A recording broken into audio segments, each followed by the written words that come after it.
मैं आपको एक बात बताऊं, ये जो सेशन जज सिविल जज के लोग होते हैं ना, ये बड़े कमाल के लोग होते हैं। ये ऐसा फैसला करते हैं कि जिसका हाई कोर्ट में मजाक उड़े।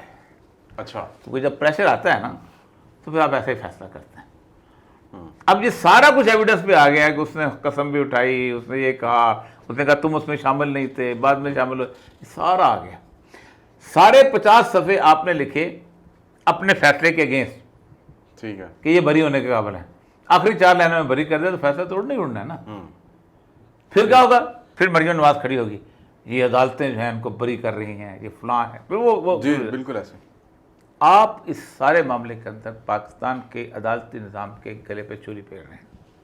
इसी जगह पे वो लोग थे जो प्रेस कॉन्फ्रेंस करता था, वो बच्चा था जो प्रेस कॉन्फ्रेंस नहीं करता था। और सबसे बड़ी बात यह है कि जो मॉब ऐसी चीज़ है, मॉब लिंचिंग या मॉब था कुछ, इसके अंदर एक इंडिविजुअल रिस्पॉन्सिबिलिटी लगती ही नहीं किसी के ऊपर। यहाँ तक कि जो कत्ल का केस होता है ना, उसमें अगर पत्थर वत्थर मारते जाएं तो उसके ऊपर फांसी नहीं होती, कुछ पता नहीं चलता कि किस पत्थर से उस बंदे की मौत वाक़या हुई है।